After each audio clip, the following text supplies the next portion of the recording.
फूटी झोपड़ी में शांति रहती थी। शांति की 3 बेटियां थीं, अर्शी, चेतना और प्रेरणा। शांति के पति ईंट भट्टे पर काम किया करते थे। कुछ साल पहले नदी में डूबने से उनकी मौत हो गई थी, जिसके बाद शांति के कंधों पर अकेले ही घर चलाने और बेटियों के पालन पोषण की पूरी जिम्मेदारी आ गई थी। ये सारी जिम्मेदारी मैं अकेले कैसे पूरा करूंगी? किसी का सहारा भी नहीं है। काम की तलाश में शांति उसी ईंट भट्टे पर गई जहां उसके पति काम करते थे। उसे देखकर ईंट भट्टे का मालिक बोला, इस काम में तो बहुत मेहनत लगेगी, तुम नहीं कर पाओगी। मालिक आप बेफिक्र रहे, मैं आपका काम करूंगी।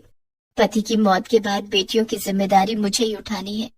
मेहनत तो करनी ही पड़ेगी। ठीक है, कल से काम पर आ जाना और पगार काम पूरा होने पर ही मिलेगा। ठीक है मालिक। काम बहुत मेहनत का था। कड़ी धूप में ईंट ढोने से शांति के हाथ पैर खराब होने लगे थे और शांति कमजोर होने लगी थी। शांति की बड़ी बेटी अर्शी 12 साल की थी। उसकी दोनों छोटी बेटियां चेतना और प्रेरणा 10 साल और 8 साल की थी। पिता की मौत के बाद तीनों बहनों की पढ़ाई छूट गई थी। बेटा, मैं चाहती हूँ कि तुम तीनों बहनें पढ़ लिख कर अफसर बनो। मैं भी पढ़ना चाहती हूँ माँ, लेकिन हम स्कूल की फीस कैसे भरेंगे? हमारे पास तो खाने के लिए भी पैसे नहीं है। भगवान पर भरोसा रखो बेटा, सब कुछ जल्दी ही ठीक हो जाएगा। ईंट भट्टे का मालिक शांति पर बुरी नजर रखता था। मालिक, काम खत्म हो गया है, अब मैं जाऊं? काफी देर हो गई है। अभी काम खत्म नहीं हुआ है, तुम्हें तो घर जाने की जल्दी रहती है। मुझे काम करने वाले लोग चाहिए। जी मालिक। जब सारे मजदूर चले जाएंगे तब तुम चले जाना। वो शांति के ऊपर बेवजह चीखता चिल्लाता रहता था और समय से पैसे भी नहीं देता था। मालिक, आज के पैसे दे देते। आज पैसे खत्म हो गए हैं, तुम पैसे कल ले लेना। एक दिन शांति की तबीयत ठीक नहीं थी। उस दिन उसका काम पर जाने का बिल्कुल मन नहीं था, लेकिन काम पर नहीं जाने का मतलब आज के पैसे भी नहीं मिलेंगे और घर में चूल्हा भी नहीं जलेगा। ये सोचकर शांति किसी तरह से उठी और नहा धोकर काम पर निकल गई। तबीयत खराब होने के कारण शांति को चक्कर आ जाता है और उसके सिर से सारी ईंटें उसके पैर पर गिर जाती हैं। आ! उसके पैर से काफी खून बह रहा था। ये देखकर वहां काम कर रहे दूसरे मजदूर आ जाते हैं। अरे, इसे तो चोट लग गई है, काफी खून बह रहा है। तभी ईंट भट्टे का मालिक वहां आता है और गुस्से में चिल्लाने लगता है, सारा ईंट बर्बाद कर दिया है, मेरा नुकसान कर दिया। मैंने पहले ही कहा था ये काम तुमसे नहीं हो पाएगा। मालिक, मुझे माफ कर दीजिए। दरअसल आज मेरी तबीयत खराब है, इसलिए मुझे चक्कर आ गया, जिस वजह से सारी ईंटें गिर गईं। अब निकल जाओ यहाँ से। मालिक, मुझे थोड़े से पैसे दे दीजिए, इलाज करवा लूंगी। पैसे चाहिए तो आओ मेरे घर, घर आके पैसे ले जाना। शांति मालिक की बात समझ गई और बिना पैसे लिए वहां से चली गई। शांति घर की ओर निकल पड़ी। रास्ते में उसके पति के दोस्त अशोक ने उसे देख लिया और कहा, अरे भाभी, आपके पैरों में ये चोट कैसे लग गई? क्या बताऊं भैया, पैरों पर ईंट गिर गई जिससे चोट लग गई और मालिक ने गुस्से में काम से भी निकाल दिया। भाभी, आपके पैरों से तो बहुत खून निकल रहा है, आप पहले अस्पताल चलो, आपका इलाज करवा दूंगा। अरे नहीं भैया, मेरे पास इलाज के लिए पैसे नहीं हैं। ये अपने आप ठीक हो जाएंगे। अरे नहीं, अपने आप कैसे ठीक हो जाएंगे? आप चलो मेरे साथ, पैसे की फिक्र आप मत करो। अशोक शांति को एक सरकारी अस्पताल में ले जाता है। वहां वो शांति के पैरों का इलाज करवाता है और दवाइयां दिलाकर उसे घर पहुंचा देता है। तभी शांति की तीनों बेटियां उसके पास आ जाती हैं और शांति के पैरों में बंधी पट्टी देखकर घबरा जाती हैं। माँ, ये तुम्हारे पैरों में क्या हुआ? ये चोट कैसे लग गई? कुछ नहीं बेटा, ठीक हो जाएगा, तुम परेशान मत हो। अर्शी बहुत समझदार थी। वो समझ गई थी कि माँ घर का खर्चा चलाने के लिए परेशान है। अर्शी ने शांति को समझाते हुए कहा, तुम चिंता मत करो माँ, भगवान हमारी मदद जरूर करेंगे। देखना, एक दिन सब ठीक हो जाएगा। इतना कहकर अर्शी उसी समय पास के स्कूल में गई जहां वो पहले पढ़ने जाती थी।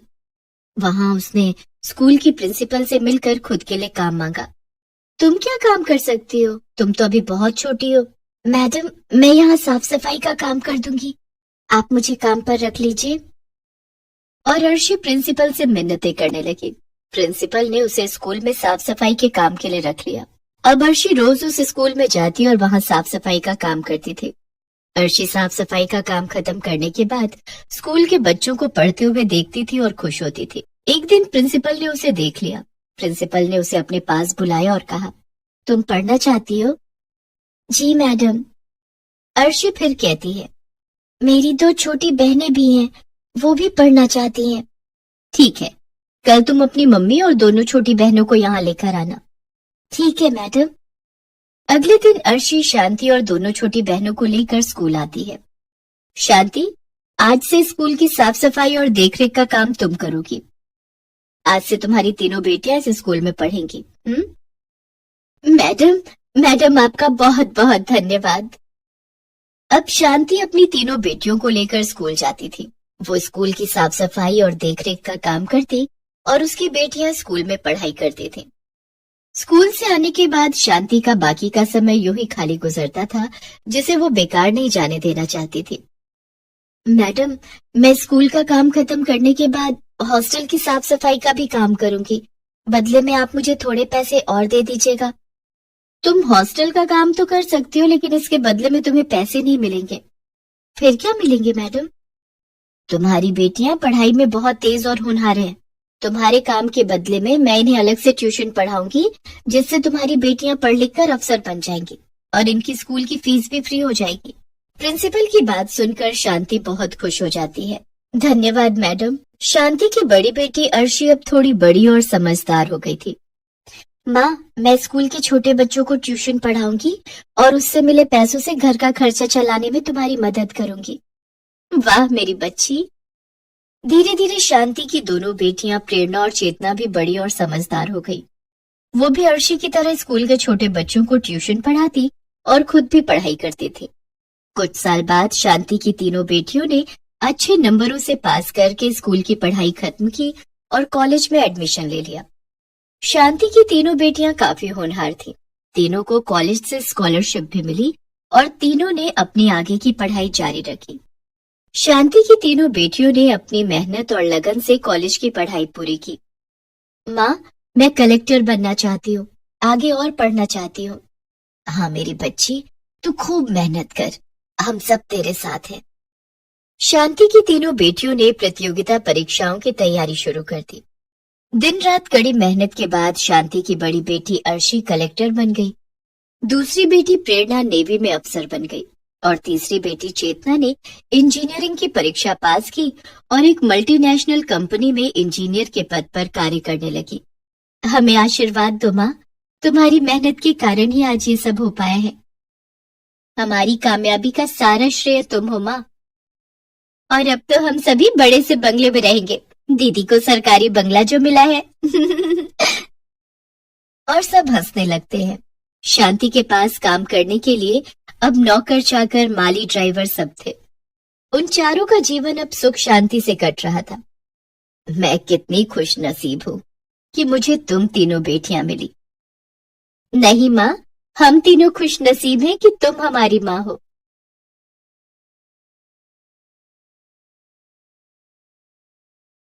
मालती ने एक हादसे में अपने पति को कई साल पहले खो दिया था।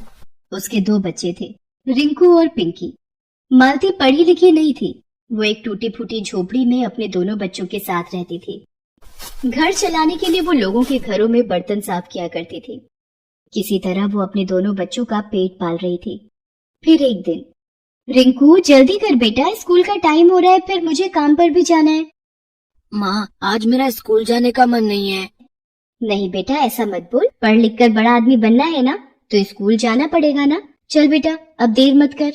रिंकू पास के ही सरकारी स्कूल में पढ़ता था। मालती रोज सुबह पहले रिंकू को स्कूल छोड़ती, फिर पिंकी को अपने साथ लेकर काम पर जाती थी। पिंकी 3 साल की थी। वो एकदम चुलबुली और शरारती थी। मालती उसे अपने पास बिठाकर लोगों के घर काम करती रहती थी।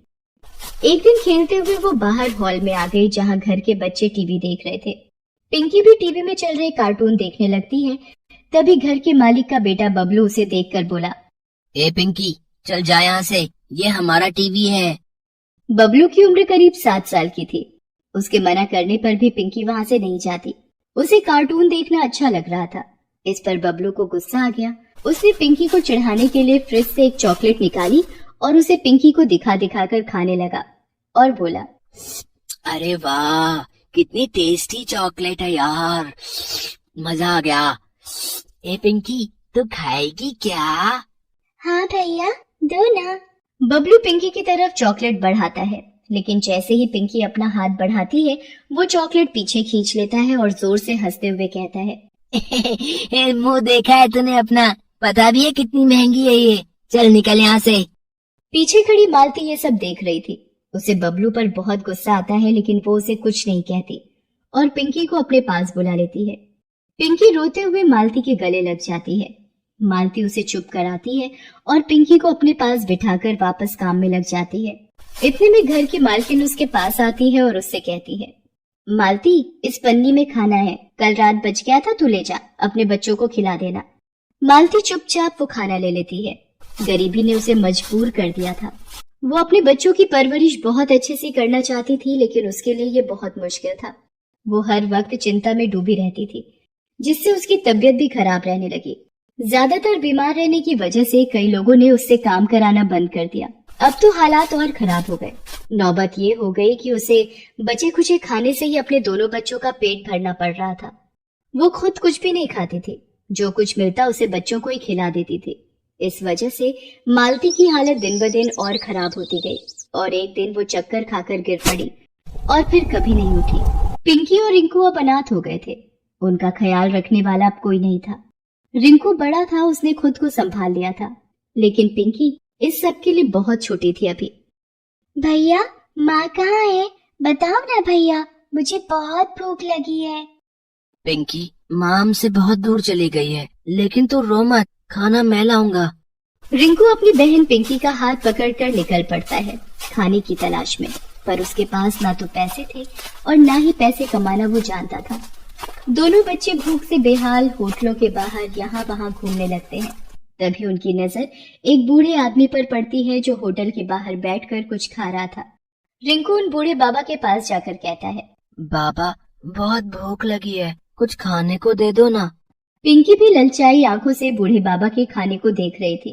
इससे पहले ही बूढ़ा आदमी कोई जवाब देता, पिंकी उसके हाथ से खाना छीनकर खाने लगती है। ये देखकर बूढ़े बाबा रिंकू से कहते हैं, बेटा, कौन हो तुम लोग? कहाँ से आए हो? तुम्हारे घर वाले कहाँ हैं? रिंकू बूढ़े बाबा को अपने बारे में सब कुछ बताता है। बूढ़े बाबा दोनों बच्चों की मदद करना चाहते थे, लेकिन सच तो ये था कि वो खुद होटल का फेंका हुआ खाना खा रहे थे, जिसे पिंकी ने उनके हाथों से छीन लिया था। फिर भी बूढ़े बाबा ने दिल मजबूत किया और रिंकू और पिंकी को अपने साथ रख लिया और रिंकू से बोले, चलो बच्चों, इस दुनिया में ना तुम्हारा कोई है और ना ही मेरा, आज से हम साथ रहेंगे। बूढ़े बाबा के पास अपना कोई घर नहीं था। वो तो फुटपाथ पर रहते थे और लोगों से भीख मांगकर तो कभी लोगों द्वारा फेंका हुआ खाना खाकर अपना पेट भरते थे। रिंकू और पिंकी उन्हें अपने साथ अपनी झोपड़ी में लेकर जाते हैं और फिर तीनों वहीं एक साथ रहने लगते हैं। बूढ़े बाबा बुजुर्ग भी थे और कमजोर भी, लेकिन फिर भी उन्होंने दोनों बच्चों का बहुत अच्छे से ख्याल रखा। वो दिन भर भीख मांगते, होटलों के बाहर से खाना उठाते और फिर उस खाने को बच्चों के साथ बांटकर खाते थे। इस तरह कुछ दिन तो खाने का जुगाड़ हो गया, लेकिन फिर बूढ़े बाबा की तबीयत बहुत खराब रहने लगी। रिंकू ने बूढ़े बाबा को घर से बाहर जाते देखकर उनसे कहा, कहाँ जा रहे हो बाबा? आपको तो तेज बुखार है, आज मुझे जाने दो, मैं सबके लिए खाना लेकर आऊंगा। नहीं बेटा, नहीं, मैं ठीक हूँ। तुम घर पर रहो पिंकी के साथ, मैं जाता हूँ और कुछ लेकर आता हूँ खाने के लिए। बाबा झोपड़ी के बाहर निकले ही थे कि अचानक बेहोश होकर जमीन पर गिर गए। दोनों बच्चे उन्हें सहारा देकर बिस्तर पर लेटाते हैं और बाबा को पानी पिलाते हैं। थोड़ी देर बाद बाबा को होश तो आ जाता है, लेकिन अब भी वो खड़े होने की हालत में नहीं थे। रिंकू को समझ आ गया था कि अब उसे ही कुछ करना होगा। वो पिंकी को बाबा के पास छोड़कर घर से बाहर निकल जाता है। वो पूरा दिन इधर उधर भटकता है, लेकिन उसे खाने के लिए कुछ भी नहीं मिलता। अचानक उसे एक बेकरी की दुकान दिखाई देती है। वो चुपचाप एक ब्रेड का पैकेट उस दुकान से चुरा लेता है। घर पहुंचकर वो देखता है कि पिंकी एक सूखी सी रोटी खा रही है। रिंकू उससे कहता है, पिंकी, ये क्या खा रही है तू? कहाँ से लाई ये रोटी? भैया, बाहर जो टॉमी घूमता है ना, एक अंकल उसके लिए ये रोटी डाल गए थे। टॉमी ने उस रोटी को सूंघा, लेकिन पता नहीं क्यों उसने ये रोटी खाई नहीं। मुझे बहुत भूख लग रही थी भैया, इसलिए मैंने ये रोटी उठा ली। भैया, टॉमी को बुरा लगा होगा क्या मैंने उसकी रोटी उठा ली तो? पिंकी की बात सुनकर रिंकू की आंखों में आंसू आ जाते हैं। वो पिंकी को गले से लगा लेता है और उससे रोटी लेकर बाहर फेंक देता है। फिर उसे ब्रेड के पैकेट से ब्रेड निकाल कर खाने को देता है। पिंकी बड़े मन से ब्रेड खाती है और उसे खाते देखकर रिंकू को बहुत सुकून मिलता है। रिंकू बची हुई ब्रेड बूढ़े बाबा को खिला देता है और खुद भूखा ही रहता है। ऐसे ही एक दिन खाने की तलाश में भटकते रिंकू और पिंकी एक पार्क में पहुंचे। पार्क में लगे झूलों को देखकर पिंकी ने रिंकू से कहा, भैया देखो ना, कितने अच्छे झूले हैं, मुझे भी झूलना है इनमें। चल पिंकी, मैं तुझे झुलाता हूँ। रिंकू पिंकी को लेकर पार्क के अंदर जाने की कोशिश करता है, लेकिन वहाँ का गार्ड उन्हें अंदर नहीं जाने देता। फिर दोनों पीछे की दीवार फांदकर पार्क के अंदर चले जाते हैं। कुछ देर झूला झूलने के बाद दोनों देखते हैं कि पार्क के कोने में मोहल्ले के बच्चे आवारा जानवरों के लिए अपने अपने घरों से रोटी लाकर रख रहे थे। ये देखकर पिंकी रिंकू से कहती है, भैया देखो ना, कितनी सारी रोटियां हैं। बाबा ने कल से कुछ नहीं खाया और मुझे भी भूख लगी है। चलो ना, ये रोटियां लेकर चलते हैं घर। किसी को खानी होती तो यहाँ छोड़कर थोड़ी ही जाता। रिंकू जानता था कि वो रोटियां जानवरों के लिए थी, लेकिन पिंकी को मना करने की भी उसकी हिम्मत नहीं हुई। मजबूर होकर उसने पिंकी के साथ वो सारी रोटियां उठाई और उन्हें घर ले गया। तीनों ने वही रोटियां खाकर अपनी भूख शांत की। अब रिंकू और पिंकी दोनों छिपकर उस पार्क में जाने लगी और जैसे ही वहाँ खूब सारी रोटियां इकट्ठा हो जाती, दोनों उन्हें उठाकर घर ले आते। कई दिनों तक ऐसे ही चलता रहा, लेकिन एक दिन एक बच्चे ने उन्हें ऐसा करते देख लिया। उन्हें देखते ही बच्चे ने शोर मचाना शुरू कर दिया। वो देखो, उन दोनों को हमारी रोटियों को उठा रहे हैं। कितने बुरे हैं ये, बेचारे कुत्तों का खाना ले रहे हैं। इन्हें तो मजा चखाना ही पड़ेगा। वो बच्चा अपने सारे दोस्तों के साथ मिलकर रिंकू और पिंकी का पीछा करते हैं। वो देखते हैं कि रिंकू और पिंकी उन रोटियों को न सिर्फ खुद खा रहे थे, बल्कि बीमार पड़े बूढ़े बाबा को भी खिला रहे थे। ये सब देखकर सभी बच्चों का दिल पिघल जाता है। सारे बच्चे अच्छे घरों से थे। उन्होंने रिंकू और पिंकी के बारे में अपने माता पिता को बताया। सभी ने रिंकू और पिंकी की मदद करने का फैसला किया। बच्चे अपने माता पिता के साथ रिंकू और पिंकी की झोपड़ी के पास पहुंचे। इतने सारे लोगों को देखकर रिंकू ने डरते हुए उनसे पूछा, आप लोग यहाँ क्यों आए हैं? हमें माफ कर दीजिए, आगे से हम नहीं उठाएंगे वहाँ से रोटियाँ। तभी एक महिला आगे बढ़ती है और रिंकू के सिर पर हाथ रखते हुए कहती है, डरो मत बेटा, अपने बारे में सब कुछ बताओ हमें, हम तुम्हारी मदद करना चाहते हैं। और ये बूढ़े बाबा कौन है तुम्हारे साथ? फिर रिंकू ने सब कुछ बताता है, अपने और पिंकी के बारे में भी और बूढ़े बाबा के बारे में भी। सब कुछ जानकर वहाँ मौजूद हर किसी की आंखें नम हो जाती हैं। सभी लोग मिलकर बूढ़े बाबा का इलाज करवाते हैं, साथ ही तीनों के खाने की जिम्मेदारी भी लेते हैं। हर रोज कोई न कोई अपने घर से तीनों के लिए खाना लेकर आता। अब रिंकू और पिंकी को न तो चोरी करने की जरूरत थी और न ही कहीं से खाना उठाकर खाने की। दूसरी तरफ अच्छा इलाज मिलने से बूढ़े बाबा भी पहले से बहुत अच्छे हो गए थे। लोगों ने उन्हें अपनी सोसाइटी में चौकीदार की नौकरी पर रख लिया, जिससे अब वो कमाने भी लगे थे। रिंकू और पिंकी को उन्होंने जल्दी ही स्कूल भेजना भी शुरू कर दिया।